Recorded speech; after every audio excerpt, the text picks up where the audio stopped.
معزز و محترم سامعین حضرات، السلام علیکم ورحمۃ اللہ تعالی وبرکاتہ۔ الحمدللہ رب العالمین والعاقبۃ للمتقین، الصلاۃ والسلام علی سید المرسلین وعلی آلہ وصحبہ اجمعین، اما بعد، قال اللہ تبارک وتعالی فی القرآن المجید: محمد رسول اللہ، صدق اللہ مولانا العظیم وصدق رسولہ النبی الکریم، ونحن علی ذلک لمن الشاہدین والشاکرین والحمد للہ رب العالمین۔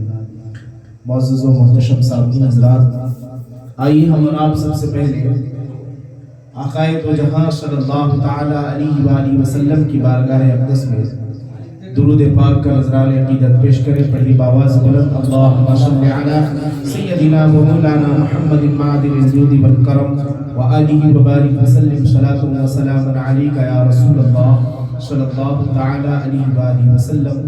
اللہ کریم کی بارگاہ میں دعا ہے کہ اللہ پاک ہماری اس محفل کو اپنی بارگاہ میں قبول فرمائے۔ محتشم سامعین حضرات، انسان کی زندگی میں ایمان اور عقیدے کی اہمیت بہت زیادہ ہوتی ہے۔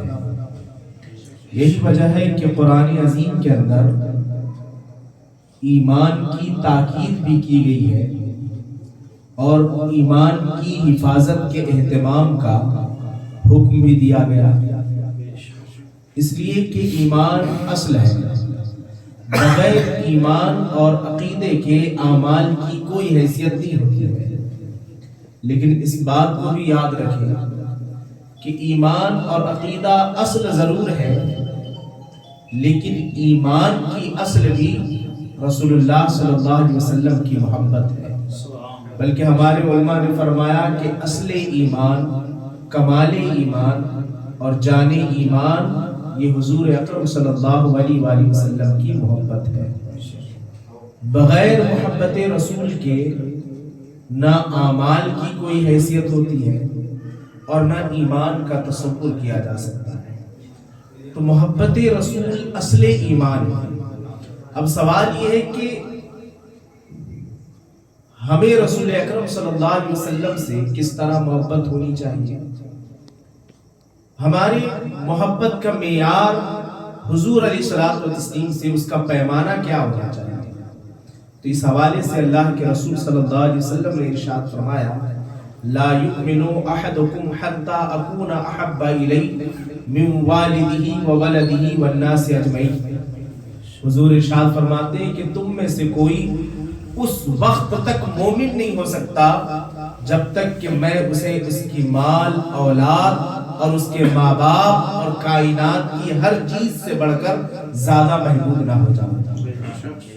جب حضور اکرم صلی اللہ علیہ وسلم نے یہ جملہ ارشاد فرمایا تو عمر بن خطاب رضی اللہ تعالیٰ عنہ جو اس مقام پر موجود تھے، حضرت عمر بن خطاب رضی اللہ تعالیٰ عنہ جو اس مقام پر موجود تھے، ارشاد فرماتے ہیں: یا رسول اللہ، انکا لانتا احب الی من کل شیء الا من نفسی۔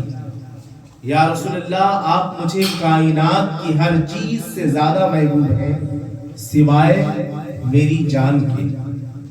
اللہ کے رسول صلی اللہ علیہ وسلم نے ارشاد فرمایا: لا والذی نفسی بیدی، نہیں، اللہ کی قسم ابھی ایمان مکمل نہیں ہوا۔ عمر بن خطاب رضی اللہ تعالیٰ عنہ عرض کرتے ہیں کہ یا رسول اللہ، اب آپ مجھے کائنات کی ہر چیز، یہاں تک کہ مجھے میری جان سے زیادہ محبوب ہے۔ حضور ارشاد فرماتے ہیں: الآن یا عمر، اے عمر، اب جا کر تمہارا ایمان مکمل ہو گیا۔ تو اللہ کے رسول صلی اللہ علیہ وسلم کا یہ جملہ، الآن یا عمر، اے عمر، اب جا کر ایمان مکمل ہوا، یہ اس بات کو واضح کرتا ہے کہ انسان کے ایمان کی تکمیل اس وقت ہوتی ہے اور انسان کا ایمان کمال کو اس وقت پہنچتا ہے جبکہ حضور کی محبت کائنات کی ہر چیز کی محبت پر غالب آ جائے اور انسان کے جسم اور اس کے روح کے اندر حضور علیہ الصلوۃ والتسلیم کی محبت غلبہ حاصل کر لے، تب جا کر ایمان کمال حاصل کر لیتا ہے۔ اور حقیقت بھی یہی ہے کہ ہر انسان کو اگر ہم عقلی اعتبار سے بھی سوچے. یاد رکھیے محبت کی کئی قسمیں ہوتی ہیں، فطری محبت، شرعی محبت، عقلی محبت. ہم اگر عقل کے اعتبار سے بھی اگر ہم گفتگو کریں، بات کریں، تو عقل کے اعتبار سے بھی ایک انسان کو سب سے زیادہ محبت رسول اکرم صلی اللہ تعالی علیہ وآلہ وسلم سے ہونی چاہیے. اس لیے کہ جن وجہوں اور جن اسباب کی بنا پر انسان ایک دوسرے سے محبت کرتا ہے یا انسان کے دل کے اندر محبت انگڑائی لیتی ہے، ان میں جو اعلیٰ چیزیں ہیں، اگر ان تمام چیزوں پر ہم نظر کریں اور پھر حضور کی سیرت کا مطالعہ کریں تو اس بات واضح ہوتی ہے کہ وہ تمام چیزیں جن کی وجہ سے دوسرے سے محبت کی جاتی ہے، وہ تمام چیزیں حضور کی ذات میں بدرجہ اتم اور بدرجہ کمال حضور کی ذات میں موجود ہے. مختصر انداز میں مثال پیش کرتا ہوں. دیکھیں، سب سے پہلی چیز کہ جس کی وجہ سے ایک آدمی دوسرے سے محبت کرتا ہے یا ایک آدمی کے دل کے اندر دوسرے کی محبت انگڑائی لیتی ہے، وہ پہلی چیز حسن و جمال ہے. آدمی کبھی کسی کی خوبصورتی اور کسی کے حسن و جمال سے اتنا متاثر ہوتا ہے کہ اس کے دل کے اندر اس کی محبت پیدا ہوتی ہے اور پھر وہ اس سے محبت کرنے لگتا ہے. اب اگر اس حوالے سے آپ حضور علیہ الصلوۃ والتسلیم کی سیرت کا مطالعہ کریں گے تو یہ کہنا حق بجانب ہوگا کہ اس پوری کائنات کے اندر حضور کی ذات سے زیادہ کوئی حسین و جمیل ہے ہی نہیں، بلکہ حقیقت یہ ہے کہ اللہ نے اس کائنات میں حضور سے زیادہ حسین و جمیل کسی کو پیدا ہی نہیں کرا. اسی بات کو حضرت حسان بن ثابت رضی اللہ تعالیٰ عنہ نے اس طرح بیان فرمایا: وَأَحْسَنُ مِنْكَ لَمْ تَرَ قَطُّ عَيْنِي وَأَجْمَلُ مِنْكَ لَمْ تَلِدِ النِّسَاءُ خُلِقْتَ مُبَرَّأً مِنْ كُلِّ عَيْبٍ كَأَنَّكَ قَدْ خُلِقْتَ كَمَا تَشَاءُ.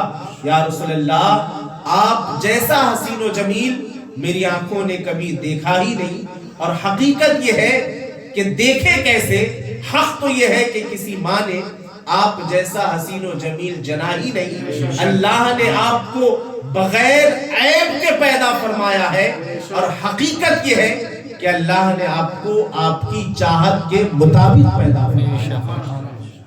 یہ حضور کا حسن و جمال کا ایک نقشہ کھینچا ہے حضرت حسان بن ثابت نے.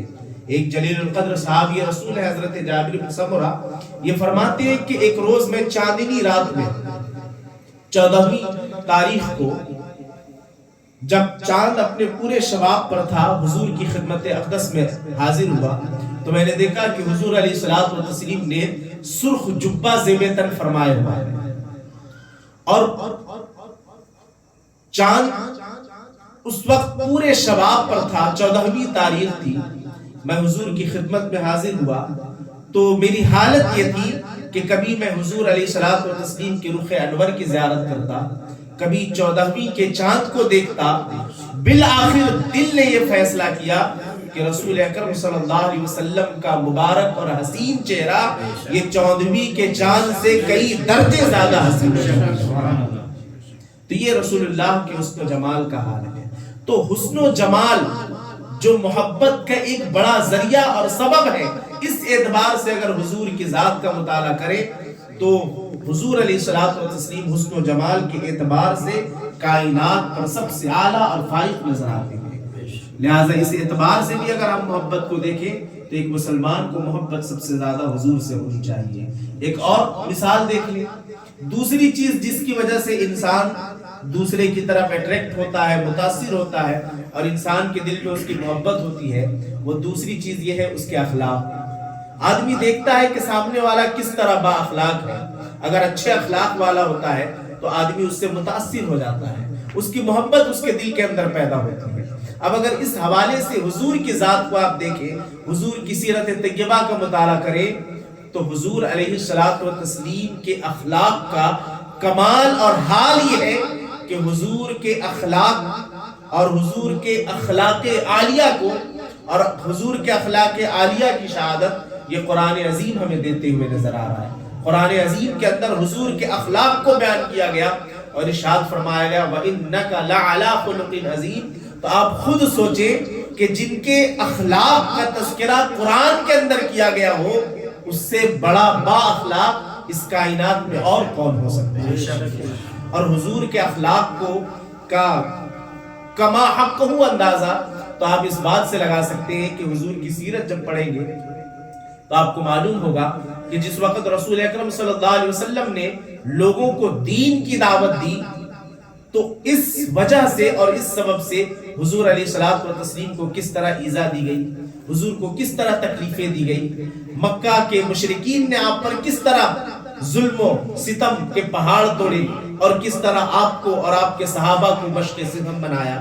جس قدر تکلیفیں ہو سکتی تھی مشرکین مکہ نے آپ کو تکلیفیں دی، لیکن تاریخ یہ منظر بھی بیان کرتا ہے کہ کچھ سالوں کے بعد جب مکہ شریف فتح ہوتا ہے اور حضور علیہ الصلوۃ والتسلیم صحابہ کی جماعت کے ساتھ مکہ شریف میں داخل ہوتے ہیں تو اس وقت سارے لوگ موجود تھے جنہوں نے کبھی حضور کو تکلیفیں دی تھی، وہ بھی موجود تھے جنہوں نے حضور کے جسم اقدس پر گندگیاں ڈالی تھی، وہ بھی موجود تھے جنہوں نے حضور کے راہوں میں کانٹے بچھائے تھے، اور سب یہ خیال کر رہے تھے اور سب یہ سوچ رہے تھے کہ آج تو حضور نے مکہ فتح کر لیا ہے، آج شاید ہم سے بہت برا اور خطرناک انتقام لیا جائے گا اور آج تو ہم اپنے انجام کو پہنچ جائیں گے۔ لیکن حضور کے اخلاق مبارکہ پر آپ قربان کہ ایسے وقت میں حضور کے لب مبارک با ہوتے ہیں، اور عام جملہ آپ نے جو ارشاد فرمایا تھا وہ عام جملہ یہ تھا، لا تثریب علیکم اليوم انتم الطلقاء فاذهبوا انتم الطلقاء۔ آپ نے ارشاد فرمایا تھا کہ فکر نہ کرو، آج کے دن تم پر کوئی ملامت نہیں ہے، آج میں نے تم سب کو معافی کا پروانہ دیا۔ سبحان اللہ۔ آپ بتائیں جنہوں نے کئی سال اس قدر تکلیفیں دی ہو، ان جان کے دشمنوں کو حضور کا اس طرح فرما دینا، معاف فرما دینا، اس سے بڑا اخلاق اور کیا ہو سکتا ہے؟ اور آپ کو شاید حیرت ہوگی کہ حضور کے اس اخلاق کا کمال اور حال کیا ہوا، تو تفسیر کی کتابوں کے اندر لکھا ہوا ہے کہ حضور کے اس اخلاق سے مشرکین مکہ اس قدر متاثر ہوئے کہ 2000 کی تعداد میں مشرکوں نے حضور کے اس اخلاق کو دیکھ کر اسلام کے دامن سے وابستہ ہوا۔ تو اس اعتبار سے بھی حضور سے ہی سب سے زیادہ محبت ہونی چاہیے۔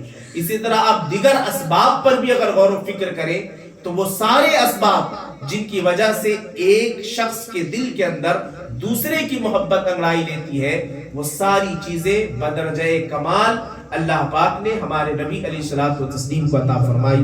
استغفر اللہ ربی من کل ذنب واتوب الیہ۔ السلام علیکم ورحمۃ اللہ تعالی وبرکاتہ۔